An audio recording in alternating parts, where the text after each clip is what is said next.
This is gaslighting. Yes, I mean, they're basically accusing the whole of Britain of being, of sort of a vendetta against them. And I mean, they were only here for about 18 months. I mean, that's why they have to use so much borrowed footage, I guess, because they don't actually have enough of their own to use in their Netflix documentary. One thinks that perhaps someone at Netflix is in a bit of trouble for using all of that. But it is, and the sort of this narrative that they've got going, which is that, they were doomed from the start, and that the royal family had a vendetta against them, the British media had a vendetta against them.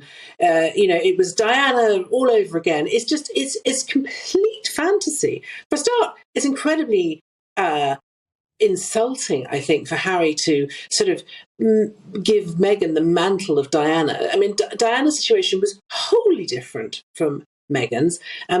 She did actually have quite a lot of grievance with the royal family. There were lots of bad things that happened to her that were really quite genuine. And as far as I can tell, Meghan was welcomed with open arms. I mean, the British public loved her. Everyone thought she was fabulous, gorgeous and clever and funny and sassy and all of those things.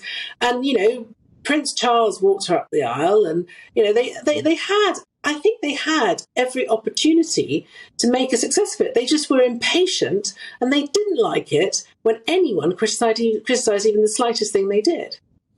Couldn't agree more. I mean, Paul Burrell, I'm fascinated to hear from you on this, because for many years you defended Harry. Yes. You were there when he was a young lad.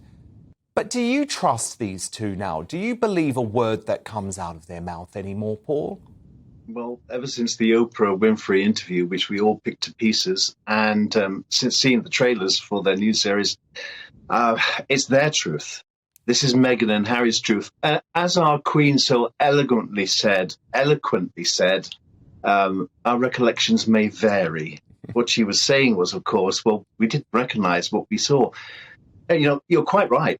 The Queen extended a warm hand of friendship to Meghan. She said to her, "My dear, it's going to be difficult coming into this family. I'll help you. I'll take you on your first engagement to Chester. I'll show you the ropes. And if you need any help, Sophie Wessex will help you. And if you want to continue acting, you can do that as well." Meghan was extended so many such a friendly attitude from the royal family that Diana never had. So, I don't know why we're hearing whinging and whining the whole time from two celebrities who are living in their mansion in Hollywood, counting their money. This is completely self-obsessed, narcissistic behaviour, and they're using the images of Diana to promote their series, which I think is shameful.